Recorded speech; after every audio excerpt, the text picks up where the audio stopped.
ibu-ibu kita mulai ya. Bismillahirrahmanirrahim. Sudah mulai berapa?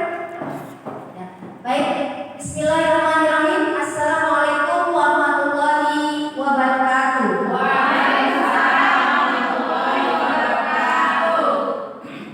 Alhamdulillah, segala puji hanya milik Allah. Berkat karunia-Nya kita semua sama-sama ada di ruangan ini untuk mengikuti kegiatan diseminasi berbagi pemahaman dan pengalaman mengenai konsep budaya positif di SMA Negeri 1 Cimaja yang merupakan tugas dari calon guru penggerak angkatan ke-9.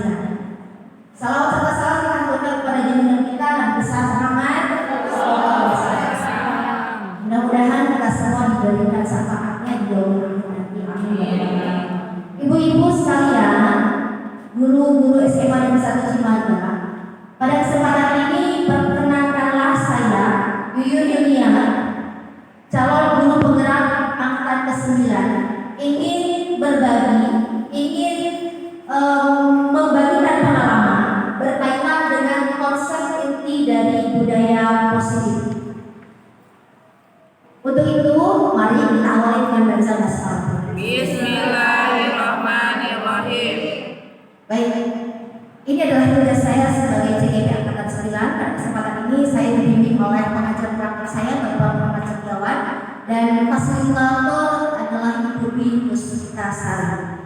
Selanjutnya, sebelum kita masuk ke materi tentang budaya positif, ada beberapa pertanyaan yang berkaitan dengan materi pada hari ini. Yang pertama, ada yang tahu tidak apa itu budaya positif? Ya baik, Bu Novi. Budaya positif itu budaya yang baik. Budaya yang baik-baik. Ya silakan Bu Emi. Budaya positif itu segala sesuatu yang kita lakukan berhubungan dengan kegiatan yang baik. Baik. Selanjutnya ada yang lain? Cukup? Baik. Ya. Jadi tadi betul sekali yang namanya positif adalah sesuatu yang baik ya. Dan namanya budaya adalah sesuatu kegiatan yang dilakukan terus menerus. Dan itu harus kita lakukan di lembaga pendidikan, yaitu sekolah kita SMA Negeri 1 Cimaja. Ya.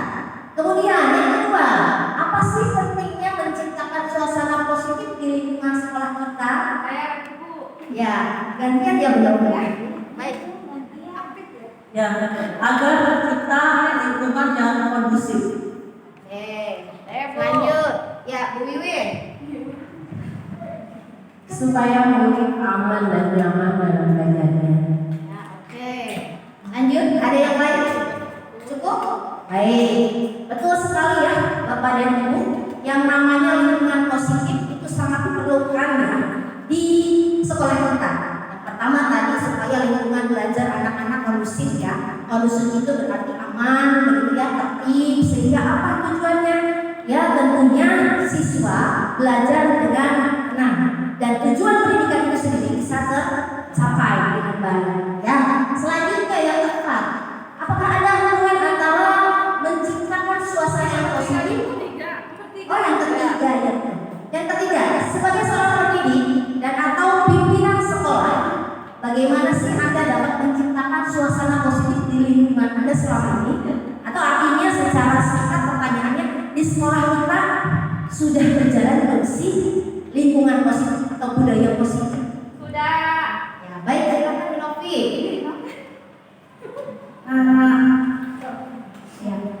Ibu, yang pertama saya mau mengucapkan dulu saya kangen dengan perkataan Bu Yuyun kalau di depan. Udah lama nggak mendengarkan suara Bu Yuyun. Bagaimana kami di sekolah menciptakan suasana positif di lingkungan sekolah kami. Alhamdulillah sudah tercipta kegiatan-kegiatan positif di sekolah kami. Yang pertama itu yang sering kita lakukan itu sambut siswa. Itu kita menyambut siswa dengan ramah gitu ya, dengan mencocokkan kalau kita tuh bisa datang lebih pagi dan bisa menyapa, bisa tersenyum sambil kita melihat siswa-siswi kita datang ke sekolah. Dan yang kedua, kita juga ada kegiatan di hari Jumat pembiasaan, itu juga kegiatan yang positif. Ya pokoknya sekolah kita bagaimana membuat anak-anak itu happy dan nyaman di sekolah. Itu saja mungkin Bu Haji. Baik, terima kasih Bu. Bisa ditambahkan lagi? Ada Bu Darin? Enggak ada. Bisa maju Ibu? Mohon maaf, ini kabarnya agak pendek.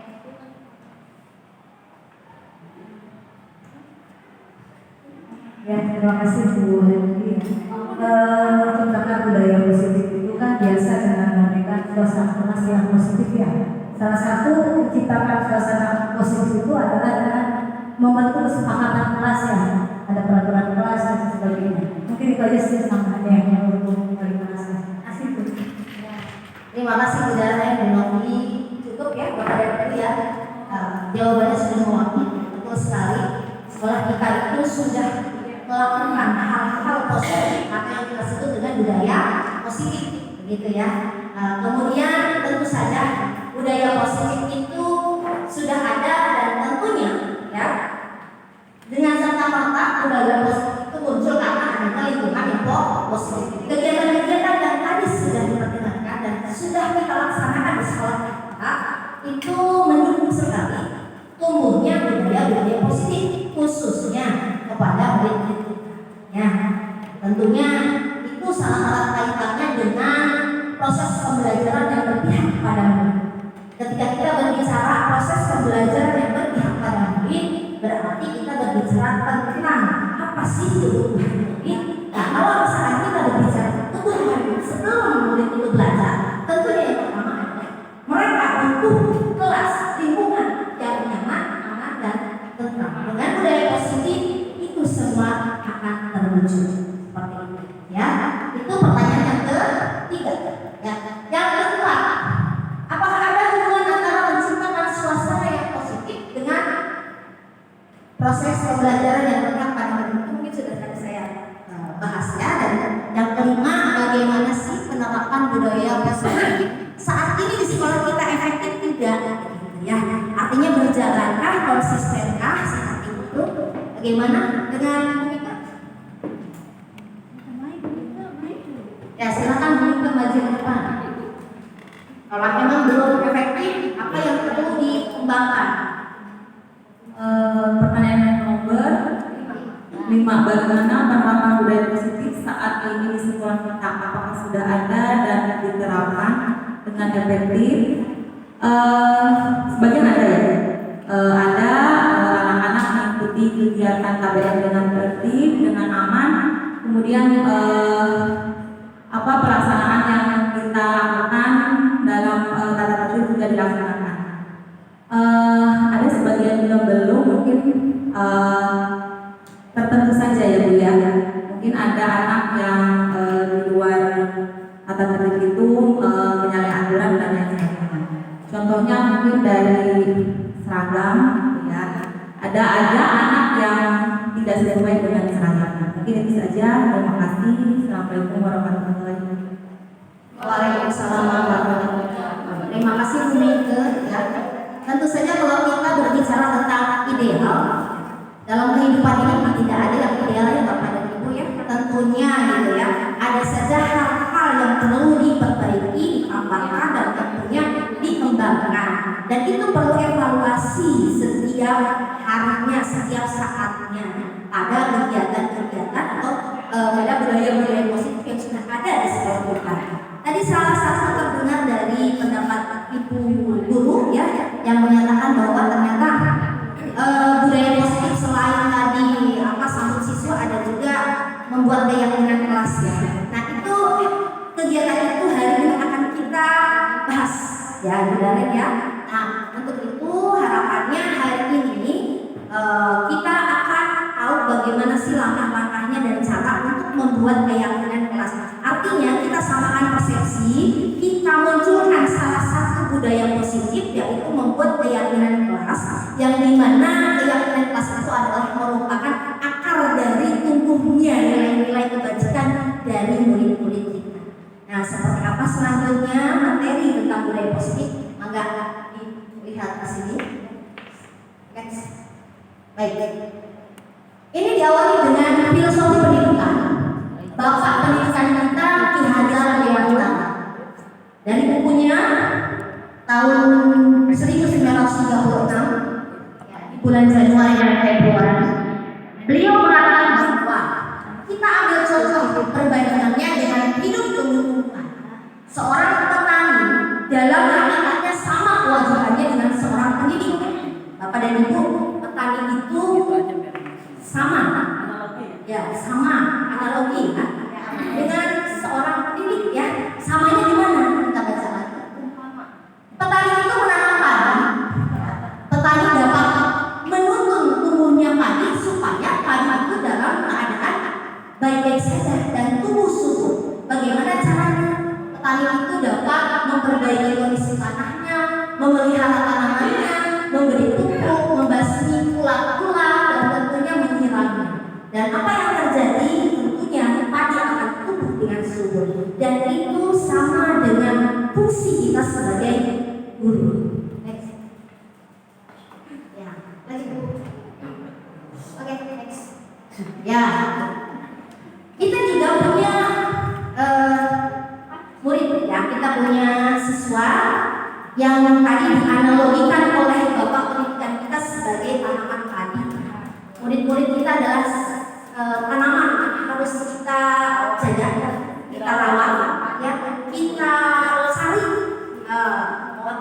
tempat yang sesuai dengan tumbuh kembangnya sehingga murid-murid kita bisa tumbuh kembang sesuai dengan potensinya.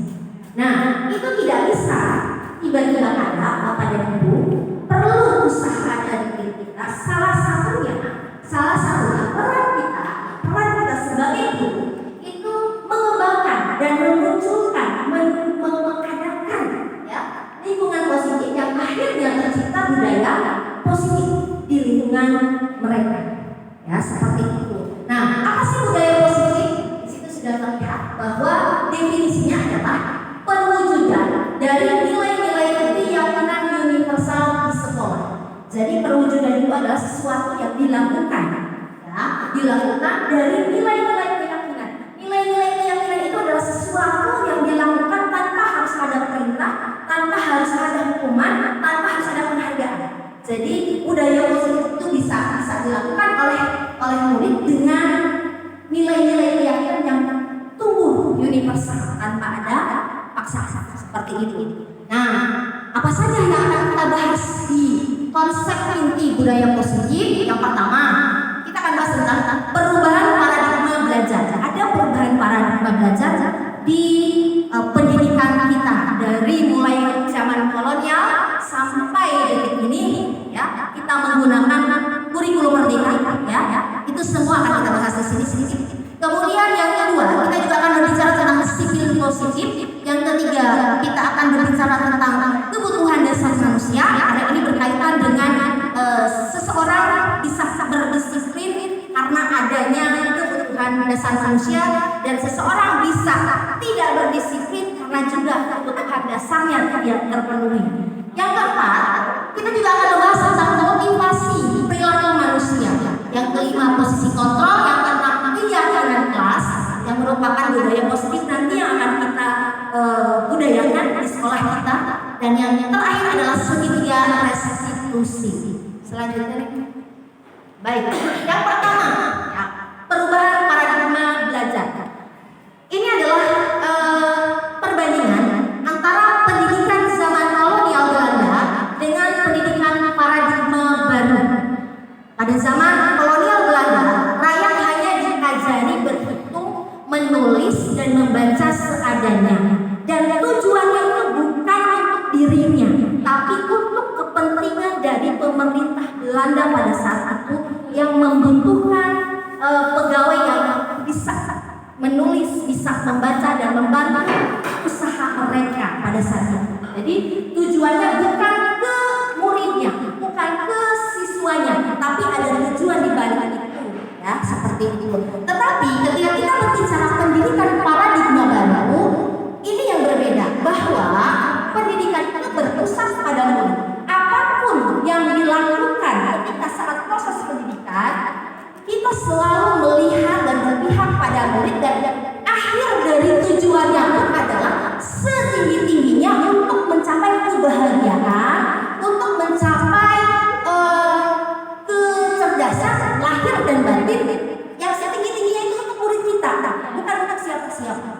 Ya, jadi berbeda ya pada zaman kolonial dengan zaman sekarang.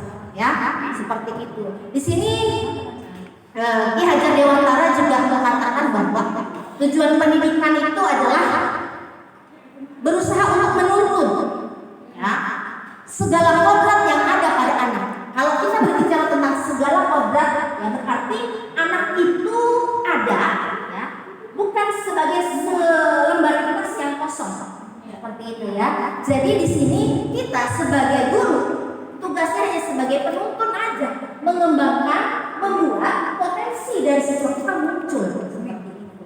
Terus kemudian tentunya tujuan terakhir yang dicapai dari tujuan pendidikan menurut filosofi Ki Hajar Dewantara adalah murid-murid kita dapat mencapai keselamatan, dapat mencapai kebahagiaan yang setinggi-tingginya, maksimal, baik sebagai manusia maupun sebagai anggota masyarakat. Ya, itu adalah tujuan terpenting dari pendidikan kita, mulai dari prosesnya dan akhirnya tujuannya seperti itu. Nah, kemudian dari Kemdikbudristek tahun 2022 juga mengatakan bahwa ketika kita berbicara tentang lingkungan positif, sangat diperlukan agar pembelajaran yang terjadi adalah pembelajaran yang berpihak pada murid, dan itu tercantum dalam standar proses pada Standar Nasional Pendidikan pasal 12 yang berbunyi bahwa pelaksanaan pembelajaran diselenggarakan dalam suasana belajar yang interaktif, inspiratif, menyenangkan, menantang, memotivasi serta untuk berpartisipasi aktif dan memberi ruang yang cukup bagi prakasa, kreativitas, kemandirian sesuai dengan bakatnya, minatnya, dan perkembangan fisik serta psikologisnya peserta. Nah, dengan menjalankan budaya positif ini, kita yakin ya bahwa kita bisa kita sebagai pemegang amanah untuk membuat siswa-siswi kita mendapatkan kebahagiaan setinggi-tingginya adalah dengan membuat sekolah kita itu menjadi atau memiliki lingkungan yang positif, yang kemudian muncul budaya-budaya positif, dan kemudian hasil akhirnya adalah pada pribadi-pribadi siswa kita akan muncul juga motivasi intrinsik yang tidak perlu lagi ada motivasi-motivasi dari luar. Itu kata kuncinya ya, Bapak dan Ibu. Selanjutnya, ya, tadi Bapak dan Ibu bisa lihat ya bahwa sekolah yang ideal itu yang seperti apa sih? Sekolah yang bisa membuat siswanya nyaman, interaktif, berkolaborasi, sehingga siswa itu bisa jadi orang yang mandiri, bertanggung jawab dan segala macamnya. Itu adalah suatu impian kita tentunya sebagai guru ya. Dan untuk mewujudkan sekolah impian tersebut, kita adalah seorang pemimpin pembelajaran di Bapak dan Ibu. Ya, di sini bagaimana sih kita bisa menciptakan sebuah lingkungan yang positif di sekolah kita, seperti apa sih yang kita lakukan, seperti itu ya, dan bagaimana kita bisa menerapkan disiplin positif, apa yang perlu kita lakukan seperti itu, gitu ya. Tentunya salah satu kuncinya adalah kita perlu menghilangkan rasa takut dalam diri murid-murid kita, Bapak dan Ibu ya. Jadi mereka merasa aman dan nyaman berada di sekolah. Jadi jangan ada rasa siul gitu ya, atau misalkan takut gitu ya. Terus kemudian nanti yang merasa aman dan nyaman ketika guru-guru datang ke kelas gitu ya. Kita disambut gembira, Bapak dan Ibu ya, bukan disambut tidur begitu ya. Seperti itu. Ya, itu pengalaman pribadi Bapak Ibu ya. Karena saya dulu pernah ketika saya masih muda gitu. Ini pengalaman saya gitu ya, saksi itu juga masih ada ya. Yang murid saya sekarang jadi guru itu ketika mendengar kata buyut datang ke kelas itu deg-degan ya. Nah, itu adalah merupakan penilaian yang melampaui gitu ya, yang membuat mereka merasa takut gitu. Dan jadi langkah awal yang kita lakukan sebagai pemimpin pelajaran adalah membuat agar siswa-siswi kita, murid-murid kita jangan ada rasa takut, nyaman, aman, enjoy untuk belajar dengan kita. Lanjut di sini masih dari filosofi KHD atau Ki Hajar Dewantara. Di sini dinyatakan bahwa pentingnya memberikan pendidikan yang menurut, memberikan teladan dan memperhatikan kodratnya. Bapak Ibu, memperhatikan kodratnya tentunya kita bisa lihat yang namanya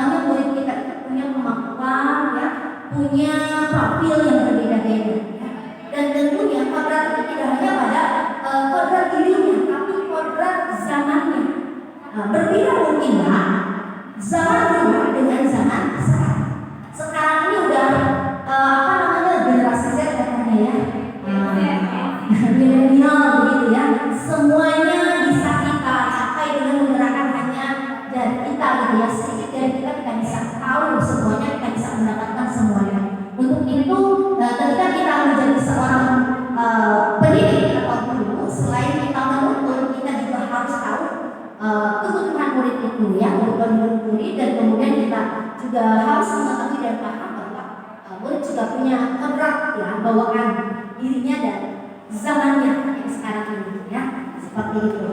Baik, di sini juga dijelaskan bahwa ternyata Merdeka Belajar yang tentunya kurikulum yang kita gunakan sekarang ya, kurikulum Merdeka gitu ya, merupakan salah satu upaya mewujudkan filosofi pemikiran Ki Hajar Dewantara. Ya, jadi kita harus antusias dengan kurikulum baru kita ini ya, karena insya Allah itu sejalan dan sevisi dengan Bapak Pendidikan kita. Next. Nah, ini adalah pernyataan dari mantan Menteri Pendidikan kita, Bapak Anies Baswedan. Di situ dikatakan bahwa ketika kita berbicara tentang pendidikan paradigma baru, berarti kita berbicara tentang pendidikan abad 21. Seperti apa sih pendidikan terkini yang harus kita lakukan dan harus kita buat ya terhadap anak-anak didik kita. Dan ternyata di sini proyeksi dari kebutuhan masa depan murid kita ketika kita berposisi sebagai guru, kita harus bisa mengembangkan potensi yang ada pada murid ya. Yang harus ditumbuhkan atau dikembangkan adalah yang pertama itu adalah karakter ya, nilai-nilai karakter ya. Kalau kata Pak Anies, nilai karakter itu tidak hanya moral saja, tapi nilai karakter itu juga ada karakter kerja ya.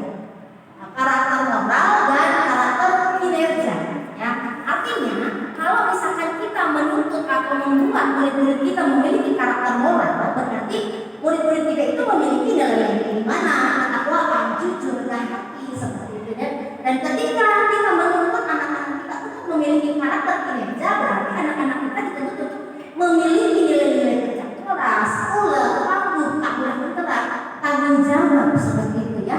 Dan tentunya ketika dua anak itu tidak seimbang gitu ya, tentunya kita tidak mau dong kan ada anak kita yang tangguh tapi tidak beriman gitu ya. Kita nggak mau juga ada anak kita yang pantang menyerah tapi tidak jujur gitu. Keduanya itu harus seimbang antara karakter moral dengan karakter kinerja. Itu yang dikatakan oleh Pak Anies. Yang kedua, proyeksi kebutuhan dari pendidikan kita adalah kompetensi. Kompetensi tentunya adalah berkaitan dengan kritis, kreatif, komitatif, kolaboratif ya, dan semua itu ada di dalamnya ya. Seperti yang dan terakhir adalah literasi atau keterbukaan wawasan. Ya. Jadi kalau kita berbicara tentang pembelajaran yang berorientasi pada penguatan kompetensi dan pengembangan karakter yang sesuai dengan nilai-nilai Pancasila, itu adalah suatu pendekatan yang memang proses pendidikan ya, yang bertujuan untuk menciptakan individu-individunya ya, yang cerdas dalam hal akademik, tetapi juga memiliki karakter yang kuat sesuai dengan nilai-nilai Pancasila yang kita kenal dengan profil pelajar Pancasila. Oke, dan ini sejalan dengan Kemdikbudristek tahun 2020 bahwa pembelajaran itu adalah berorientasi pada penguatan kompetensi, penguatan pengembangan karakter yang sesuai dengan nilai-nilai Pancasila. Ya, sehingga kita semuanya sepakat bahwa kita sebagai guru, sebagai pemimpin pembelajaran itu bersama-sama untuk mewujudkan murid kita memiliki profil sebagaimana yang memang diamanahkan oleh kementerian ya, seperti itu. Nah, ini dia dimensinya ya. Ini adalah merupakan dimensi atau nilai-nilai kebajikan universal yang harus dimiliki oleh murid-murid kita. Ada yang pertama beriman dan bertakwa kepada Tuhan Yang Maha Esa, berakhlak mulia. Yang kedua mandiri. Kemudian ketika bernalar kritis, berkebinekaan global, bergotong royong dan kreatif. Baik, itu perubahan dari pembelajaran pendidikan di masa dulu dengan masa sekarang Bapak dan Ibu. Selanjutnya adalah yang kedua, disiplin positif. Ada pertanyaannya Bapak dan Ibu, ketika mendengar kata disiplin, apa yang terbayang di benak Bapak dan Ibu? Aturan. Lagi apa? Yang lain? Kontrol. Hukuman. Apalagi? Cukup? Jalan sesuai aturan. Aturan, berjalan sesuai aturan. Ketaatan, tata tertib. Oke, ya. Baik sekali ya. Ternyata ada beberapa hal ya Bapak dan Ibu ya. Kata disiplin itu juga sering ya dihubungkan dengan apa yang tadi Bapak dan Ibu katakan, ada kontrol, ada hukuman, ada peraturan, ada tata tertib seperti itu ya. Seperti apa sih yang sebenarnya? Next. Ya, di sini disiplin positif merupakan salah satu cara penerapan disiplin yang bertujuan untuk menumbuhkan kesadaran anak untuk melakukan sesuatu tanpa hadiah atau penghargaan, ancaman maupun hukuman. Ya, nah. Jadi, mungkin ya kata-kata hukuman itu adalah sebuah kata yang familiar ya, tetapi ternyata yang namanya disiplin yang positif, gitu ya. Disiplin yang positif itu harus ya menumbuhkan kesadaran tanpa takut ya takut ancaman atau takut hukuman. Kalau kita berbicara disiplin yang positif, berarti kalau misalkan anak-anak masih takut dengan hukuman gitu ya, masih mengharapkan hadiah, maka kata disiplin itu masih dipertanyakan. Seperti itu. Next. Ya, seperti apa sih menurut Ki Hajar Dewantara istilah disiplin ini? Ya, menurut Ki Hajar Dewantara definisi kata merdeka, ya, ini merdeka dulu katanya, ini wali bahasa Jawa ya. Merdeka itu jaruannya orang lekasi. Itu gambar kekuasaan India. Yang merdeka itu artinya tidak hanya terlepas dari perintah, akan tetapi juga tetap buat pemerintah ini sendiri. Ya, jadi artinya perintah itu, ya, mengikuti perintah itu bukan karena orang lain, tapi karena keluar dari dirinya sendiri, dari motivasi intrinsipnya seperti itu. Ya. Baik. Di mana ada kemerdekaan, disitulah harus ada disiplin yang kuat. Sesungguhnya disiplin itu bersifat self-disiplin, yaitu kita sendiri yang mewajibkan kita dengan sekeras-kerasnya. Tetapi itu sama saja, sebab kalau kita tidak cakap melakukan disiplin diri, maka wajiblah penguasa lain mendisiplinkan kita. Dan peraturan demikian itulah yang harus ada di dalam suasana yang merdeka. Jadi ketika memang belum waktunya kita bisa mendisiplinkan diri kita, maka ada kewajiban orang-orang atau lembaga-lembaga di luar kita untuk mendisiplinkan kita seperti itu. Next. Ya, pemikiran Ki Hajar Dewantara ini yang timbul di tahun 1930-an ternyata sejalan dengan pandangan ilmuwan yang namanya Gary Rosen dalam bukunya School Discipline tahun 2001. Beliau menyatakan bahwa arti dari kata disiplin berasal dari kata Latin yang artinya disiplina, yang artinya belajar. Kata disiplin juga berasal dari kata yang sama dengan disiplin atau murid. Baik, dalam mereka kata disiplin dimaknai menjadi sesuatu yang dilakukan seseorang pada orang lain untuk mendapatkan kemanfaatan. Terus sekali ya Pak, ya dan kita sebagai pendidik tujuan kita adalah menciptakan anak-anak yang memiliki disiplin diri sehingga mereka bisa berperilaku dengan mengacu pada nilai-nilai kebajikan universal dan memiliki motivasi intrinsik tanpa ekstrinsik. Jadi tadi sudah kita sepakati bahwa yang namanya disiplin itu adalah merupakan timbul karena dirinya karena motivasi dirinya bukan karena orang. Baik, tujuan mulai dari penerapan disiplin positif adalah agar membentuk murid-murid yang berkarakter tentunya ya Bapak. Tujuan akhirnya berdisiplin, santun, jujur, peduli, bertanggung jawab dan merupakan pembelajar sepanjang hayat sesuai dengan standar kompetensi lulusan yang diharapkan. Lanjut nih. Yang ketiga, ini dia nih, yang tadi yang kita sudah bahas. Ini adalah merupakan salah satu dari penyebab timbulnya disiplin diri atau disiplin positif yang akan tumbuh pada murid-murid kita atau pada diri kita ya. Motivasi perilaku manusia. Kalau kita berbicara tentang motivasi itu adalah dorongan yang timbul pada diri seseorang secara sadar atau tidak sadar untuk melakukan suatu tindakan dengan tujuan tertentu menurut Kamus Bahasa Indonesia. Ada dua jenis motivasi perilaku. Yang pertama ekstrinsik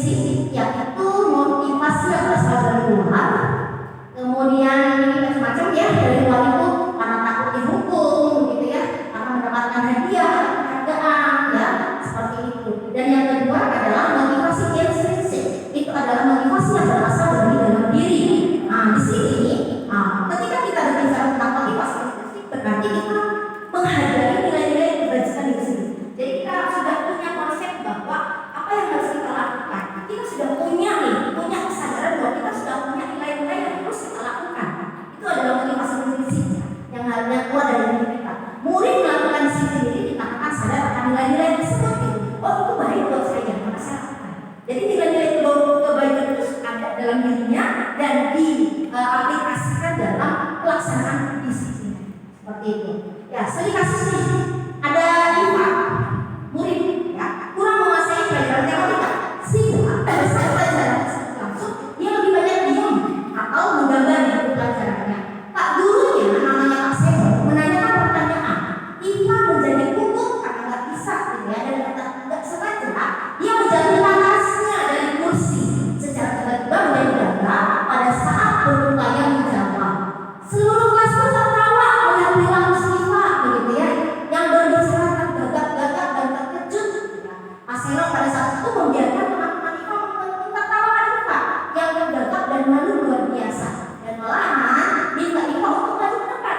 Terus sudah takut gitu ya, sudah tergagap-gagap disuruh ke depan gitu ya. Nah, malunya luar biasa dan malahan ditambah-tambah ayo ke depan kata Pak Seno ya, sambil menunjuk hidungnya. Tidak bisa menjawab pertanyaan Pak Seno, kelas makin gaduh dan anak-anak pun kembali tertawa melihat IPA di depan kelas memegang ujung hidungnya. Ya. Nah, jawabannya nih ada pertanyaan. Ya, ada 2 pertanyaan. Bapak dan Ibu, apakah Bapak dan Ibu setuju dengan tindakan Pak Seno kepada Bapak? Tidak ya? Kenapa? Ada yang bisa jawab? Karena mempermalukan. Ada eksesnya enggak? Ada hal yang mengakibatkannya, akibat yang terjadi setelah itu tidak pada Ziva? Jadi tidak percaya diri, trauma, ya, malu dan lain-lainnya. Baik. Ya, dan hal itu tidak baik ya kita lakukan ya, harus kita sepakat seperti itu.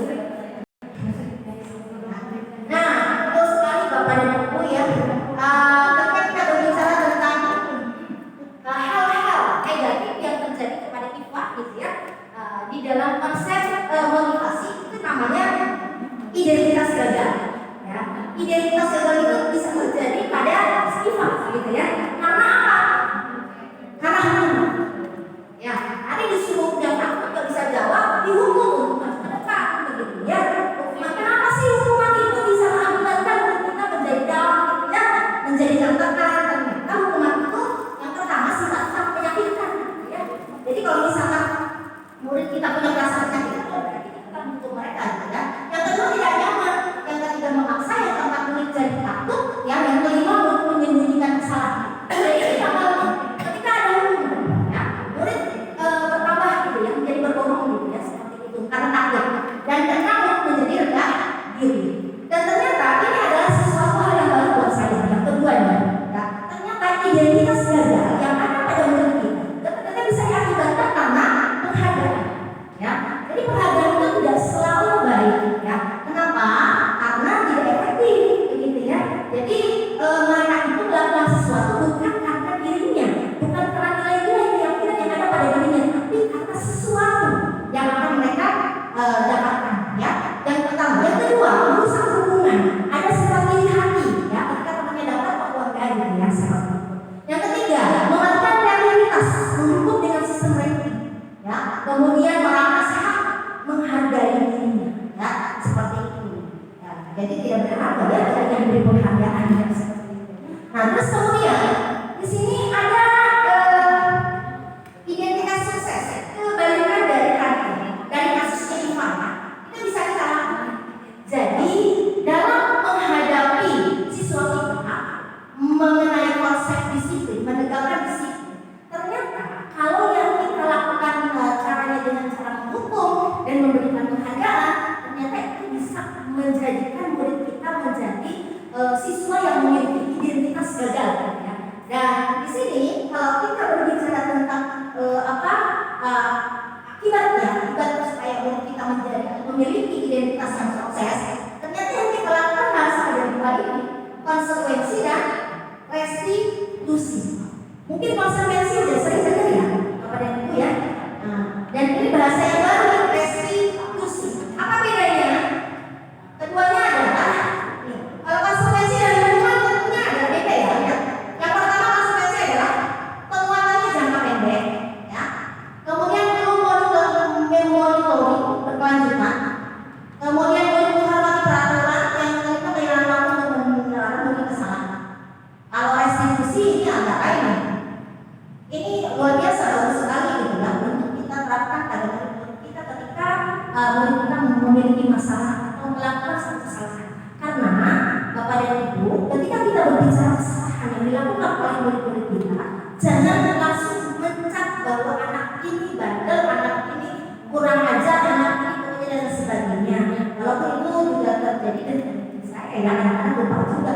Aduh, ini gimana mulai melakukan apa sih kata jelek ya.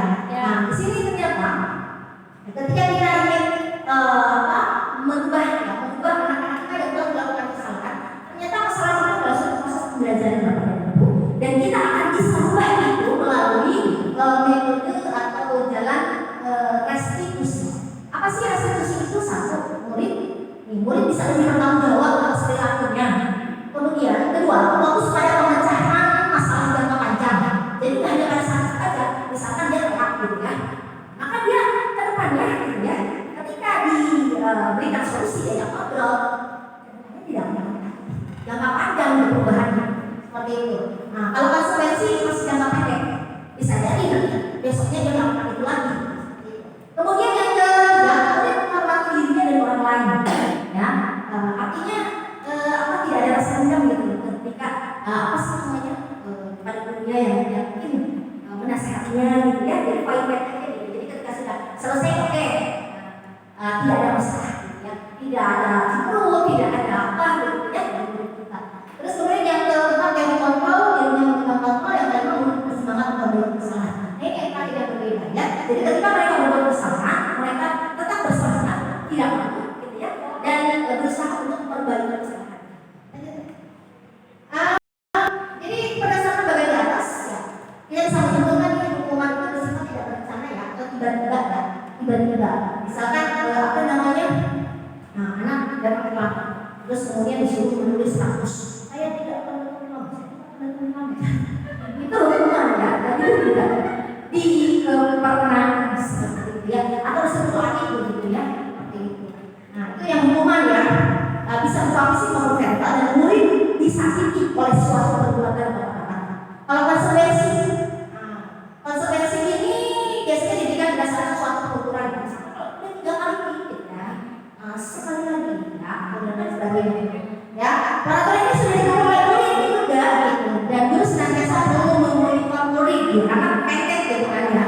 Ini selalu dilakukan lagi gitu kesalahan. Oke lanjut nih. Nah ini yang berbeda restitusi menciptakan kondisi bagi murid untuk memperbaiki kesalahan mereka sehingga mereka bisa kembali pada kelompok mereka dengan tahap yang lebih kuat ya, berubah ya dari kesalahannya menyadari kesalahannya dan kemudian memperbaiki. Saya harus meninggalkan kesalahan saya seperti itu. Dan itu di teorinya dikemukakan oleh dosen tahun 2004. Begitu pula oleh Telson dosen tahun 1996 dikatakan adalah bahwa restitusi juga merupakan proses kolaboratif yang mengajarkan murid untuk mencari solusi untuk masalah mereka dan membantu murid berpikir tentang hal seperti apa yang mereka inginkan dan bagaimana mereka harus memperlakukan orang lain. Yang keempat, kebutuhan dasar. Bapak dan Ibu, ketika siswa kita, murid kita melakukan kesalahan, ternyata itu disebabkan karena ini kebutuhan dasar mereka.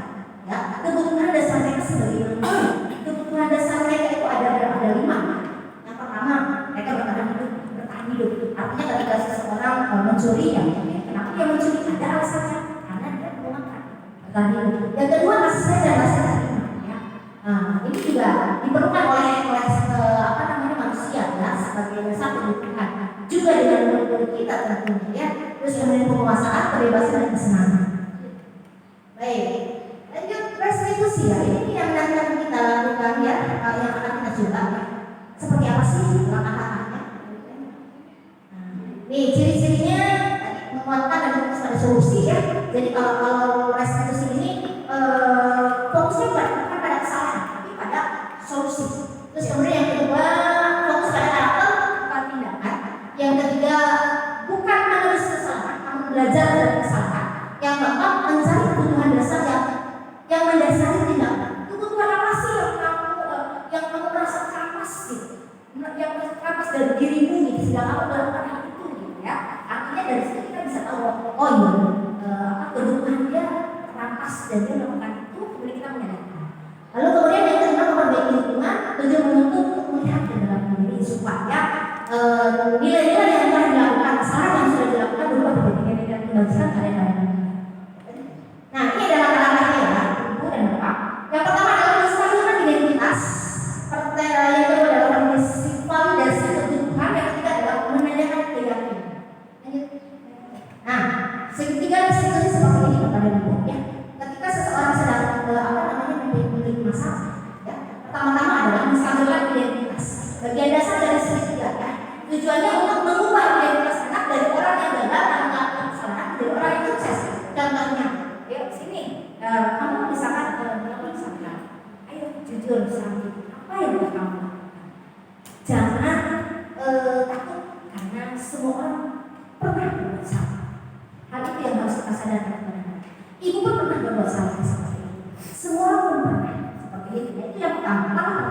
Yang kedua ya. Nah, validasi tindakan yang salah ya. Nah, di sini adalah tujuannya memenuhi kebutuhan dasar. Di sini kita mulainya apa sih kesalahan yang telah kamu lakukan itu ya. Sebagai dasar apa? Ya. Jadi apa yang mendasari apa alasannya gitu ya? Kamu melakukan itu. Ya, contoh kata-katanya adalah kamu pasti punya alasan mengapa kamu melakukan hal itu seperti itu ya. Jadi kita cari tahu alasannya, jangan menjatuh. Kamu sih, gitu ya. Jangan dulu dites ya Bapak dan Ibu. Menurut Dewi, jadi kita cari tahu kenapa sih? Kenapa kamu melakukan itu? Setelah kita menstabilkan nih, ya, akan semua tidak pernah salah kok, begitu ya.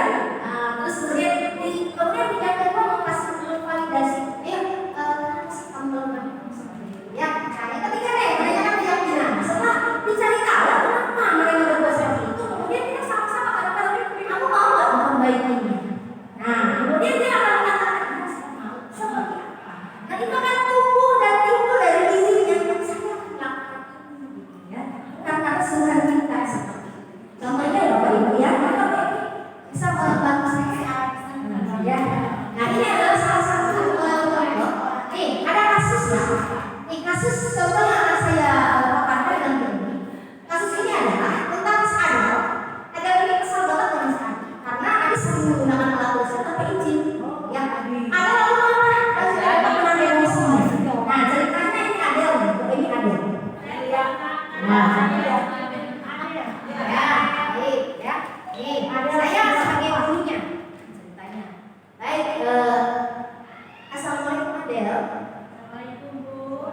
Adel, Ibu mendengar dari ketua kelas kamu tadi marah ya di kelas. Ya Bu, ya ada sih komentar karena bilang gitu. Ya, jadi Adel ya. Ibu juga kalau jadi Adel kasih ya, meminjam pulpen tapi nggak bilang gitu ya. Terus apa yang kamu lakukan terhadap Adi? Saya berteriak Bu, dan tadi saya tuh Saya berteriak sama anak, saya buka meja. Kamu melakukan itu? Kenapa kamu melakukan itu, Del? Kan tadi anak itu sering pinjam pulpen saya berkali-kali. Masa saya diem aja, saya marah lah Bu. Baik, berarti Adel merasa bahwa kepemilikan Adel sudah terampas oleh Adinya dan Adi tidak baik ya meminjam alat tulis tanpa izin kepada Adel. Ya seperti itu. Ya, baik. Ibu maklum ya, ibu maklum dan ibu mengapresiasi kamu ya. Kamu walaupun emosi, kamu marah, tapi kamu tak main fisik kan? Tidak Bu, saya cuma Baik ya. Hanya memukul meja saja ya dan bertanya. Nah, ibu sangat bangga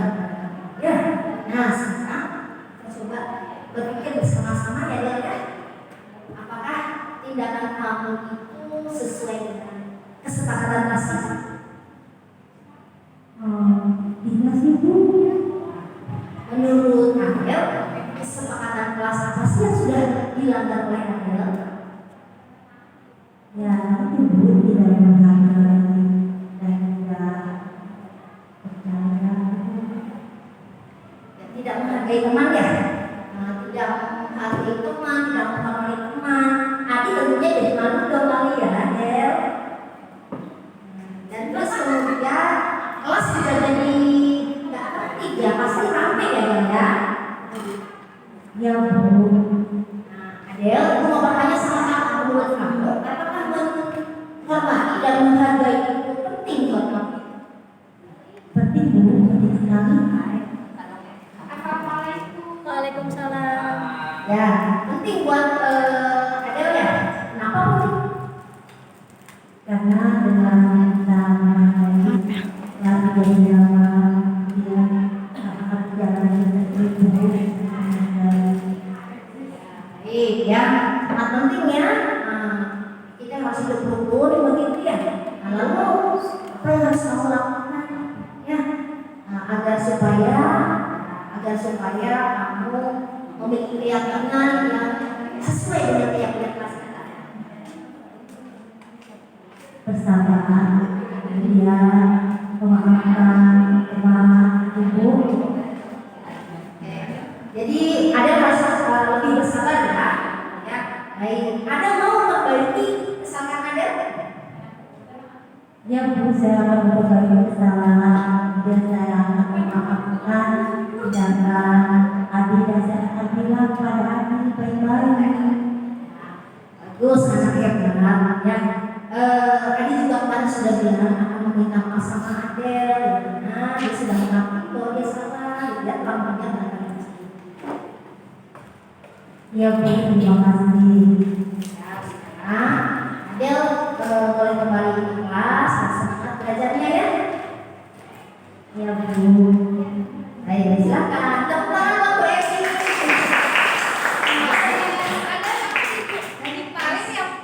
Ya, ini dia. Ini adalah beberapa catatan sedikit restitusi ya sudah saya lakukan. Maka langkahnya yang pertama menstabilkan identitas, ya. Kemudian menstabilkan identitas itu menggali ya bahwa kamu salah, saya salah, ya. Dan kita sadar lagi kalau semua orang bisa salah, gitu ya. Yang kedua validasi tindakan yang salah berarti mencari tahu kenapa sih kamu melakukan itu, dan yang ketiga menyatakan keyakinan kira-kira apa yang harus kamu lakukan ketika keyakinan itu kamu anggap salah gitu. Akhirnya perbaikan itu datang dari dirinya, bukan dari saya, ya seperti itu. Dan ini adalah